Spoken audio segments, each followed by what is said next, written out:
ভালোবাসা না কখনো দাঁড়িপাল্লায় মাপা যায় না। অ্যাকচুয়ালি কী বলো তো, আমি একটু কমেডির ছলে ভিডিও করার চেষ্টা করি যে সামনের যে মানুষগুলো যারা কিনা আমাকে প্রতিনিয়ত দেখছে বা ভালোবাসা দিচ্ছে তারা সত্যি একটু এন্টারটেন হোক, তারা মন থেকে খুশি হোক। কারণ একঘেয়ে সিরিয়াসনেস সবসময় ভালো লাগে না। তো আমি সবসময় একটু অন্যরকমভাবে বলে বা একটু অন্যরকমভাবে ন্যাকাপানা করে আমি চেষ্টা করি যে আর পাঁচজনের মুখে যদি এইটুকু শুনে একটু মিচকে হাসিও আসে সালে সেটাও যথেষ্ট, এটা আমি মনে করি। কিন্তু আমি নিজেই যদি কোনো একটা বিষয় নিয়ে সিরিয়াস হয়ে পড়ি, তখন ভিডিও যখন করতে বসি, ওই ইয়ার্কিটা তখন আর না আমার ঠিক বেরোয় না।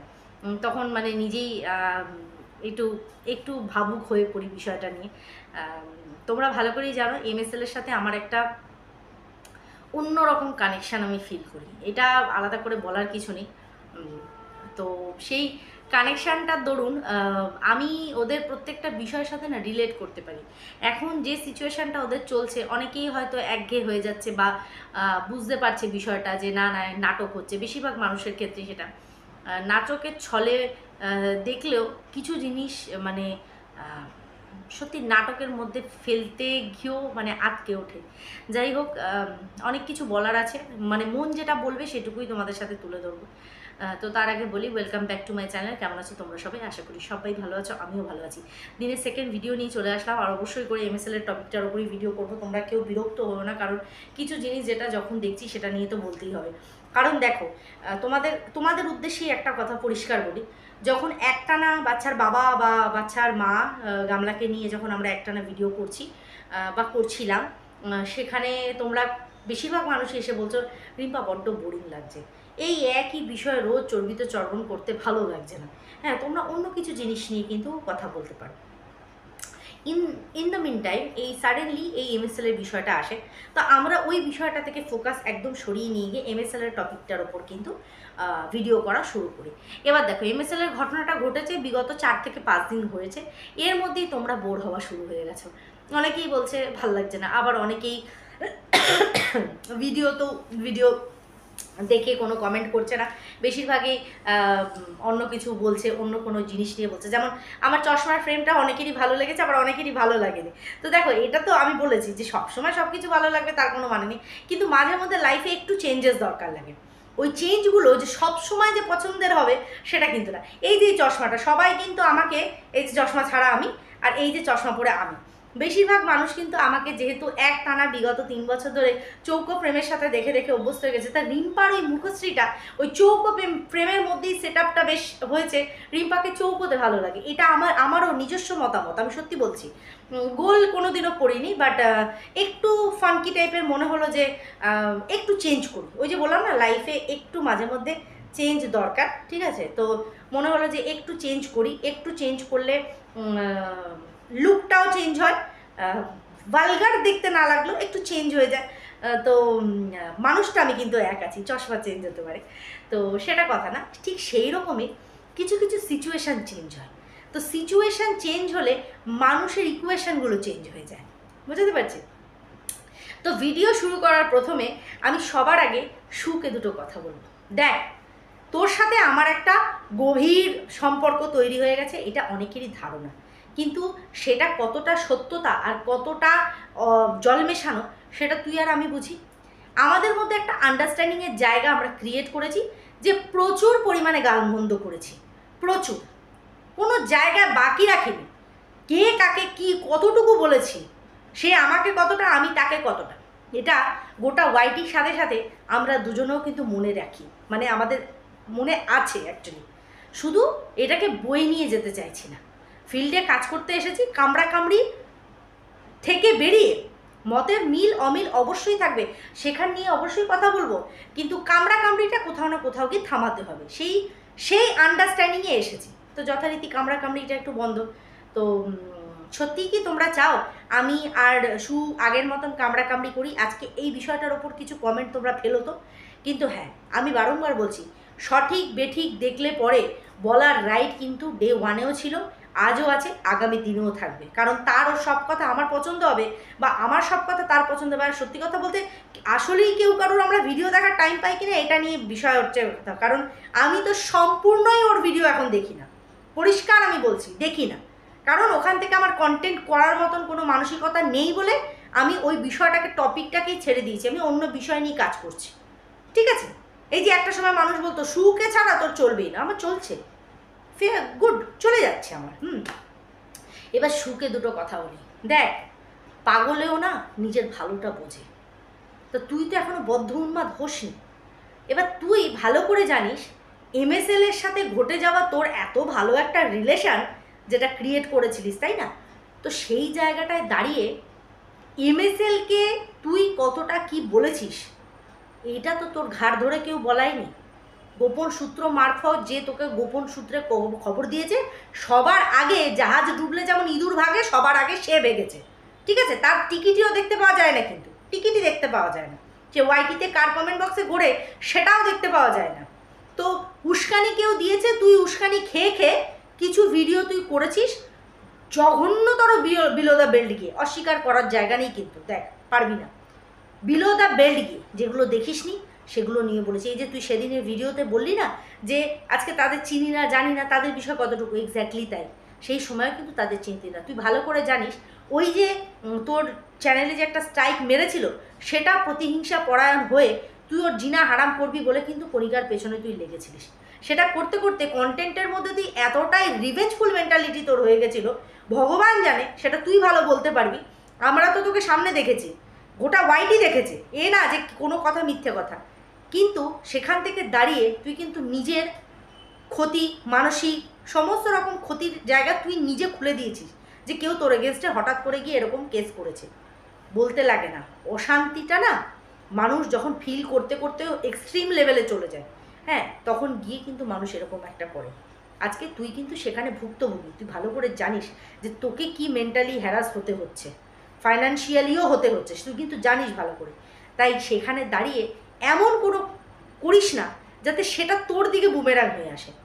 আমি জানি কেউ কন্টেন্ট দিচ্ছে, তুই কন্টেন্টের ওপর কথা বলছিস, কিন্তু এমন কোনো জিনিস নিয়ে পিঞ্চ করিস না যে জিনিসটা তোর দিকে চলে যায়। আশা করি আমি বোঝাতে পারছি, কারণ দেখ পাগলেও কিন্তু নিজের ভালো বোঝে। আমার বলার উদ্দেশ্য একটাই, যে এমন কিছু বলিস না যে বলাটা কিন্তু তোর এমনি যেটা হয়ে রয়েছে সেটা আরও দগদগা ঘা হয়ে যায়। কারণ দেখ, যারা জানে, যারা দেখছে, তারা তোর ওপরে শকুনের দৃষ্টিতে তাকিয়েই থাকবে যে তুই কোন ভুলটা করছিস, কোন জায়গাটা কি করছিস, বা MSLকে পুনরায় আননেসেসারি কোনো জিনিস নিয়ে পিঞ্চ করছিস কিনা। না, যেটা ওরা আজকে ভিডিওতে দেখাচ্ছে সেটা নিয়ে তুই বলে না, সবাই কন্টেন্ট করছে, ইনক্লুডেড আমরাও। তো সেখানে তুই একটু বুঝে চল, কারণ বাকি 5 জনের মতন কিন্তু তোর সিচুয়েশান না। তো এটা নিজের হিতার্থে, নিজের হিতার্থে, ঠিক আছে, এটা আশা করি তোকে বোঝাতে পারছি বিষয়টা। এর বাইরে আমাদের তো কিছু হাতে নেই, হ্যাঁ, কে কার কর্ম করবে, কার কর্মফল কে কতটুকু পাবে সেটা ভগবানের ওপর রয়েছে। এখানে আমরা কোনো বিচারক না যে সেটার বিচার করতে বসবো। তুই কতটুকু করবি তোর ভালোর জন্য তুই করবি, তোর ভালো তার 5 জনে বুঝবে না, নিশ্চয়ই তোরটা তুই বুঝবি, তাই তোর ভালো অনুযায়ী তুই সেই রকম কর, এইটুকু আমার তোকে বলা। এইবার বলি, কিছু মানুষ দীপ্তিদির কমেন্ট বক্সে যাচ্ছে, হ্যাঁ আমার চোখে পড়লো বলে। দেখো, দীপ্তিদির সাথে আমার কিছুই না, বাট দীপ্তিদির ভিডিও আমি যখন দেখছি, আজকে একটা কমেন্ট, একজনের কমেন্ট আমার চোখে পড়লো, আর কেউ না, ওয়াইটির দাদা ভাই, না তাকে আমার কিছু বলার নেই, শুধু একটা কথাই বলবো যে দেখো, ডাকাত আর চোর এই দুটোর মধ্যে একটা সূক্ষ্ম লাইন থাকে। আমার তোমাকে পছন্দ নাও হতে পারে, তোমার আমাকে পছন্দ নাও হতে পারে, এটা ঠিক আছে, কেউ কারোর কন্টেন্টের বিষয় নেই, কেউ কারোর রাস্তারও বিষয় নেই, কিন্তু যেখানে দীপ্তিদের কমেন্ট বক্সে গিয়ে তুমি বলছো যে কেউ মুখোশ পড়ে আছে, সে ডে 1 থেকে এরকমই ছিল, এরকম মুখোশ তো ভাই অনেকেই পড়ে আছে। কদিন আগে এই দীপ্তিদি তোমার চক্ষুশূল হয়ে গেছিলো না, আমি ওয়াইটির দাদাভাইকে বলছি, কিছু মনে করো না, দেখো যেটা সত্যি সেটা বলছি। কদিন আগে এই দীপ্তিদিও কিন্তু তোমার চক্ষুশূল হয়ে গেছিলো, দীপ্তিদিকেও পিঞ্চ মেরে মেরে অনেক কথা বলেছো। আজকে সেই দীপ্তিদির কমেন্ট বক্সে গিয়ে তুমি আরেকজনের বিচার করতে বসছো। ওই যে বললাম, ডাকাত আর চোরের মধ্যে একটা সূক্ষ্ম লাইন আছে। ডাকাত যদি বলে চোর বেশি ভয়ঙ্কর, আর চোর যদি বলে ডাকাত বেশি ভয়ঙ্কর, দুটোর ওপরই ফিক করে হাসি বেরোবে, কারণ কাজটা দুজনের একই, শুধু চোর একজন, ডাকাত একটু ওপরে, ব্যাস এইটুকু। এইটুকু, যেমন জুনিয়র ডাক্তার আর সিনিয়র ডাক্তার ঠিক সেই রকম দাড়িপাল্লাটা, আর কিছু না। আশা করি বোঝাতে পারছি। ওই যে রিশ্তোকে ভি রূপ বদলতে হ্যাঁ, নয়ে নয়ে সাঁচে মে ঢালতে হ্যাঁ, কথাটাই সেটা। প্রত্যেকটা মুহূর্তে ওয়াইটিতে সম্পর্ক চেঞ্জ হয়, ইকুয়েশন চেঞ্জ হয়, সেই চেঞ্জ অনুযায়ী মানুষের ক্যারেক্টারগুলো চেঞ্জ হয়। ভাই সবই পাল্টাচ্ছে, সবাইকেই পাল্টানোর সুযোগ করে দাও। যারা শত্রু তারা মিত্র হচ্ছে, পরস্পরকে যারা খিস্তি দিয়েছে তারা আবার মিলবন্ধনে আসছে, যারা মিত্র ছিল তারা শত্রু বা অপছন্দে পরিণত হচ্ছে, সবটা মিলিয়ে ঝুলিয়ে, তাই না? মানে সমস্তটাই হওয়া পসিবল। আমি কোনোটাকেই নেগেটিভ ওয়েতে ধরছি না, আমি খালি বলছি। যাই হোক, অনেকগুলো টাইম বরবাদ করলাম। এইবার আসি আজকের ভিডিও, যেটা কিনা সোনা করেছে। সোনার একটু আগের ভিডিওটা, মানে 6 ঘন্টা আগে একটা ভিডিও করেছে, সেই ভিডিওটা আমি দেখলাম, যেখানে ও অনেক এমন কথা বলেছে যে কথাগুলো কিন্তু ওর ওপরই ঘুরে যায়। প্রথম কথা হচ্ছে যে ও বলছে আমাকে ভাগ দিতেই হবে, আর নয়তো 5 লক্ষ টাকা দিতে হবে। বলছি এই ভাগ আর এই 5 লক্ষ টাকা কেন শুধুমাত্র উজ্জ্বল আর কণিকার কাছে যাওয়া হচ্ছে? কারণ উজ্জ্বল তো 2 ভাই, তাহলে বড়দাকে কেন ডাকা হচ্ছে না? টাকার হিসাব বা জমি জায়গার ভাগাভাগির বিষয়টায় দাদাকে কেন ইনক্লুড করা হচ্ছে না? দাদার কাছ থেকে কোনো কিছু চাওয়া হচ্ছে না কেন? কেন উজ্জ্বল, কেন কণিকা, কেন দাদা বৌদি না, মানে বড়দা বড় বৌদির কথা বলছি, কেন তাদেরকে ইনভলভ করা হচ্ছে না? কেন এই সমস্ত দায়ভারটা কণিকা উজ্জ্বলের ওপরে চাপিয়ে দেওয়া হচ্ছে? এই জায়গাটা কিন্তু আমার কাছে এখনো ক্লিয়ার হচ্ছে না, আমি বুঝতে পারছি না বিষয়টা। মা এখানে আছে বলে তাই, জমিটা বাবার জমি বলে, দাদার জমিটা কি দাদা নিজে কিনে নিয়েছে? জানি না, জানি না। যেহেতু জমি আলাদা করে কারোর নামে লিখিত নেই, আইনি প্রসেসে গেলে কিন্তু তখন কিন্তু ভাগের একটা অংশ সোনার প্রাপ্য। এইটুকু আমি কিছু জানকারযুক্ত মানুষের সাথে যখন মানে কথা বলেছি, বিষয়টা নিয়ে আলোচনা করে, তারা এইটা এইভাবে বলেছে যে ওর একটা জায়গাও পেতে পারে যদি ও ক্লেম করে আর কি, ঠিক আছে।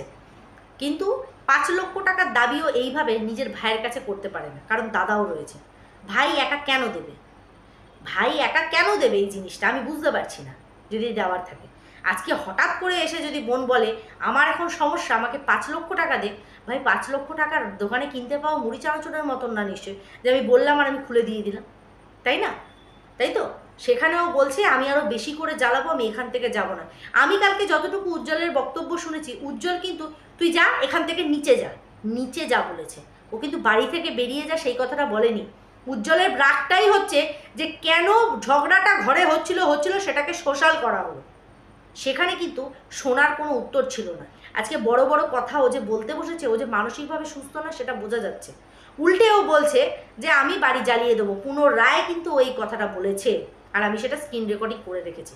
পুনরায় কিন্তু এই কথাটাও বলেছে। আর এটা নিয়ে যদি ও কণিকা বা উজ্জ্বল আইনের দ্বারস্থ হয়, এটাতে কিন্তু ওকে জবাবদিহি করতে হবে যে আজকে এই ধরনের কথাবার্তা বা মানসিকতা তোমার হলো কেন। এটা প্রথম কথা। দ্বিতীয় কথা হচ্ছে ও নিজেকে শেষ করে দেওয়ার একটা হুমকি দিচ্ছে, মানে যেটাকে বলে কালো মিল, সেটা করছে। সেটাও তো ঠিক না। তুমি এরকমভাবে কাউকে প্রেশারাইজ করতে পারো না, কোনো সময় করতে পারো না। আর সেই ভিডিও করে দিচ্ছে কে? কোয়েল। আজকে আমি জানতে পারলাম যে কোয়েলকে নাকি নিজের স্বার্থে কণিকা নিয়ে এসেছে। ভাই এটা তো জানা ছিল না। কী স্বার্থ সেটা কিন্তু সোনা ক্লিয়ার করলো না। যে কোয়েলকে দরকার ছিল তাই এনেছে, বারবার এই কথাটা বলেছে, কিন্তু কিসের দরকার ছিল সেটা কিন্তু আমাদের কাছে ক্লিয়ার করেনি। দ্বিতীয় কথা হচ্ছে মাসিমার দিকে যখন ক্যামেরা প্যান করা হলো, মাসিমা কিন্তু বললেন কোয়েলকে উনি নিয়ে আসেননি, লকডাউনের সময় কণিকাই কোয়েলকে এনেছে। বোঝাতে পারছি? কারণ সকালের ভিডিওতে কণিকা কিন্তু বলেছে মাসিমা নিয়ে এসছে কোয়েলকে, কোয়েলকে কণিকা আনেনি। কিন্তু মাসিমা কিন্তু সোনার ভিডিওতে বলল যে কোয়েলকে কিন্তু লকডাউনের টাইমে কণিকা নিয়ে এসেছে, মাসিমা নিয়ে আসেনি। যদি আনার হতো অনেক আগে আনতো। কারটা বিশ্বাস করবে তোমরা? মানে এটা কি হচ্ছে আর কি? একই বাড়িতে থেকে দুটো ক্যামেরায় দু রকমের কথা হচ্ছে, অথচ তবুও তারা মুখোমুখি বসে কোনো কনক্লুশনে আসছে না। মাসিমা বলছে সোনাকে বিয়ের পর থেকে টর্চার করা হতো, আপনার মেয়ে ডোমেস্টিক ভায়োলেন্সের শিকার ছিল, আর আপনি আর মেসোমশাই সেটাকে দিনের পর দিন সহ্য করেছেন, ওকে বুঝিয়ে সুঝিয়ে সেখানে রেখে দিয়েছেন, কোমরে লাথি মেরে কোমর ভেঙে দেওয়ার মতন পরিস্থিতি করে দিয়েছিল, তারপরে মেয়েকে ওখানে মৃত্যুর জন্য ফেলে রেখে দিয়েছিলেন। ভাই এটা তো মেনে নেওয়া গেল না। 14 বছরের মেয়েকে বিয়ে দিয়ে প্রথম আইন আপনারা ভেঙেছেন, তারপরে মেয়ে দিনের পর দিন ডোমেস্টিক ভায়োলেন্সের শিকার হয়েছে, সেটা জানার পরেও মা বাবা হিসাবে কোনো কর্তব্য পালন করেননি, মেয়েকে ওখানে ফেলে রেখে দিয়েছেন। আজকে তো এই কথাগুলো শুনছি আর অবাক হয়ে যাচ্ছি, মানে কি, এটা তো আমি অবাক হয়ে গেলাম শুনে, যে যার মেয়ে এত অত্যাচারের সম্মুখীন হচ্ছে, মা বাবা কি করে চুপ করে বসে আছে। মাসিমার লিটারেলি বলছেন যতবার এরকম ঘটেছে মেসোমশাই ছুটে ছুটে গেছে, তারপরেও মেয়েকে বুঝিয়ে ওখানেই রেখে এসছে যে এইবারটা বুঝে নে, পরের বার ওকে আরও মারার সুযোগ পাবে। মানে এইটা তো ক্রিমিনাল একটা কাজকর্ম হয়ে যাচ্ছে। আজকে যে কথাগুলো সোশ্যাল প্ল্যাটফর্মে এসে তার ফ্যামিলির লোকেরা, মানে কণিকার বাড়ির লোকেরা আজকে বলে দিচ্ছে যে কণিকা ভালো ভেবেছিলাম কিন্তু মোটেও ভালো না। কখন মনে হলো ভালো না? আজকে তোমার অন্যায় আবদারগুলো মেনে নিতে পারছে না বলে এটা আমি সোনাকে জিজ্ঞাসা করছি। ওকে রান্না করতে হবে, তোমাকে খেতে দিতেই হবে, এইরকম গায়ের জুলুমবাজি চলে না সোনা, এরকম চলে না। এই জুলুমবাজিটা তুমি তোমার মায়ের ওপরে খাটাতে পারো, তোমার ভাইয়ের ওপরে খাটাতে পারো না। এটা তোমার আয়ত্তের মধ্যে নেই যে ওকে দিতেই হবে, ওকে খাওয়াতেই হবে, ওকে পড়াতেই হবে, কখনো না, কখনো না। অনেক দোষ হয়েছে, অনেক ঘাপলা হয়েছে। এবার ঘটনাটা কি জানো, আজকে এই কথাগুলো একটা সময় যারা দিনের পর দিন এমএসএলকে নিয়ে কাটাছেড়া করেছে তারা বলে গেছে। আজকে সেম কথাগুলো যখন তার পরিবারের লোকেরাই বারংবার করে বলছে, তাহলে সেখানে দাঁড়িয়ে আর কার মুখ থাকবে যে ডিফেন্সে কোনো কথা বলবে?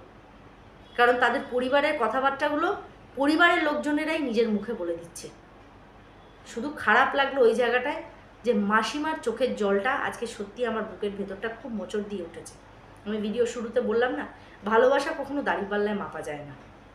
আর মা আর স্ত্রীর ভালোবাসা, এই দুটোর কোনোদিনও তুলনাই টানতে নেই, কোনো সময় টানতে নেই। কারণ একটা মা নিজের স্নেহ, মমতা, ভালোবাসা, মাতৃত্ব দিয়ে নিজের নারী ছেঁড়া ধনকে কিন্তু আগলে রাখে, ভালোবাসে। কিন্তু একটা স্ত্রী নিজের সমস্ত সম্পর্ককে ত্যাগ করে শুধুমাত্র নিজের স্বামীর হাতটা ধরে তার সঙ্গে তার সমস্ত পরিবারের সম্পর্কগুলোকে একত্র করে নিজের সমস্তটা উজাড় করে দিয়ে তাকে ভালোবাসে। একটা আত্মার সম্পর্কে পরিণত হয়, একটা আত্মার মিলন, যেটা মানসিক শারীরিক দুদিক দিয়েই আঁকড়ে ধরে স্বামী স্ত্রীর সম্পর্ককে। তাই দুটো সম্পর্ককে দয়া করে তোমরা তুলনার খাতায় ফেলো না। কারণ কোনো সময় মাতৃত্বের সম্পর্কের সাথে স্ত্রী আর স্বামীর সম্পর্কের তুলনা হয় না, দুটো আলাদা। এটা অনেকেই ভুল করে, আর এই ভুলের জন্য কিন্তু বেশি অশান্তি হয়, এটা কিন্তু মাথায় রাখতে হবে। আজকে মাসিমা কাঁদতে কাঁদতে তার বলার একটাই কারণ, গতকালকে বলা তার কথাগুলো তার মনের কথা ছিল না, কষ্টের চোটে তার মুখ থেকে বেরিয়ে গেছিল, সেটা আমি বুঝতে পেরেছি। ওই যে বললাম না, রাগের বশবর্তী হয়ে কিছু কথা আমরা এমন বলে ফেলি, পরে কষ্ট হয়। মাসিমারও কিন্তু আজকে সেই জিনিসটাই হয়েছে। উনি সবাইকেই ভালোবাসেন, ওনার তো হাটের 5টা আঙ্গুলের মধ্যে যে আঙ্গুলটাকেই কাটবে সেই আঙ্গুলটাতেই ব্যথাটা সমান হবে। তাই না উনি পাচ্ছেন উজ্জ্বলকে ছাড়তে, না উনি পাচ্ছেন সোনাকে ছাড়তে। আমি অ্যাজ এ মাদার কথাটা বলছি, আমি অ্যাজ এ মা হিসাবে আমি বিষয়টাকে দেখছি। আজকে মাসিমা যে কথাগুলো বললেন সত্যিই তো তাই। যে সময় উজ্জ্বলের ওই রকম পরিস্থিতি হয় তখন তো কণিকা ছিল না, মানে ছিল না বলতে মানে উজ্জ্বলকে যে এই যে অপারেশন করানো, এই যে সুস্থ করা, এই যে জিনিসগুলো, এগুলো তো সম্পূর্ণই মাসিমা করেছিলেন।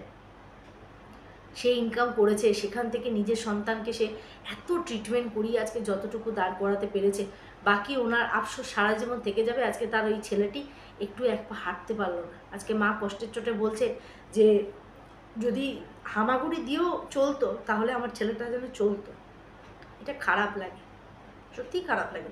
আজকে মাসিমার ওই কথাটা শুনে আমারও সত্যি খুবই খারাপ লেগেছে, খুব খারাপ লাগছিল যে উনি যখন বলছিলেন, একটা অসহায়তা দেখা যাচ্ছিল যে উনি কিন্তু ওনার ভবিষ্যতের চিন্তা সেই সময় করেনি যে আজকে আমি আমার সমস্ত কিছু আমার ছেলের ওপরে উজাড় করে দিলাম, কালকে কি পরিণতিটা হবে, আমার নিজের খাওয়ার কোনো পয়সা থাকবে। উনি এত বড় কথা বললেন যে আজকে উনি যদি বিষও কেনেন সেই পয়সাটুকু ওনার কাছে নেই। খুব খারাপ লাগে এটা, জানো তো। মানুষের এমন এমন সিচুয়েশান কখন কার কীরকম আসে এটা বোঝা খুব মুশকিল, খুব মুশকিল। সে মা, সে কোনো দিকটা ছাড়তে পারছে না, কোনো দিকটা সে ত্যাগ করতে পারছে না। তার মেয়েকে সরালেও তার যতটা কষ্ট হবে, তার ছেলেকে দুটো কথা বললে পরে বা ছেলের কোনো রকম কোনো কষ্ট হলে তার প্রতিও কষ্ট হবে। কণিকার জন্য তার খারাপ লাগছে, কিন্তু সে কি করবে সে বুঝতে পারছে না, কারণ সে অসহায়, সে নিজের জন্য কিচ্ছু রাখেনি। আজকে যদি তার নিজের কিছু থাকতো সে হয়তো তার মেয়েকে দিতে পারত। যাই হোক, আমি তবুও বলবো যে তোমরা দয়া করে একটা জায়গায় বসে সবাইকে নিয়ে একটা আলোচনা করো, যাতে এটার কোনো একটা সমাধান বা একটা কোনো রকম সিদ্ধান্তে আসা যায়। এইভাবে বেশি দিন এটাকে টেকানো সম্ভব না। যাই হোক, চলো বন্ধুরা, ভিডিওটা এখানেই এন্ড করছি। এই আমার এক দোষ, আমি বড্ড বেশি ভাবুক হয়ে পড়ি এই জিনিসগুলোর প্রতি। আমার খুব খারাপ লাগছিল মাসিমা যখন কাঁদতে কাঁদতে বলছিলেন, আমার সত্যিই কষ্ট লাগছিল। সত্যিই তো নিজের সমস্তটা দিয়ে উজাড় করে সে ছেলেকে যেমন বাঁচিয়ে নিয়ে এসেছেন প্রাণে, কণিকাও নিজের সবটা দিয়ে আজ এতগুলো বছর নিজের স্বামীকে সেবা করছে। ওরও অবদান কিন্তু উজ্জ্বলের জীবনে কিছু কম না। তাই অবদানের খাতায় কখনো মাকে বা স্ত্রীকে দাঁড়িপাল্লার মধ্যে তোমরা কেউ কখনো বসিও না, যে আজকে দাঁড়িপাল্লায় একদিকে মা একদিকে বউকে বসিয়ে মাঝখানে ছেলেটিকে রেখে তাকে মানে শর্তের ভাগিদার করো যে কার ভালোবাসাটা বেশি তুই বল, কারণ ওর কাছে তো দুটো মানুষই ইম্পর্টেন্ট। উজ্জ্বলের মা যেভাবে সমস্তটা উজাড় করে নিজের ছেলের জীবনটুকুকে বাঁচিয়ে এনেছে, কণিকাও নিজের সবটা উজাড় করে আজ এতগুলো বছর ধরে উজ্জ্বলের সেবা করে যাচ্ছে, সঙ্গে সংসারের কাজকর্ম, কারোরটাই ফেলনা না। যাক, চলো ভিডিওটা এখানেই এন্ড করছি। আশা করি বোঝাতে পেরেছি, আশা করি তোমরা বুঝবে। সবাই খুব ভালো থেকো, সুস্থ থেকো। দেখা হচ্ছে নেক্সট একটা ভিডিওর সাথে, ততক্ষণের জন্য টাটা।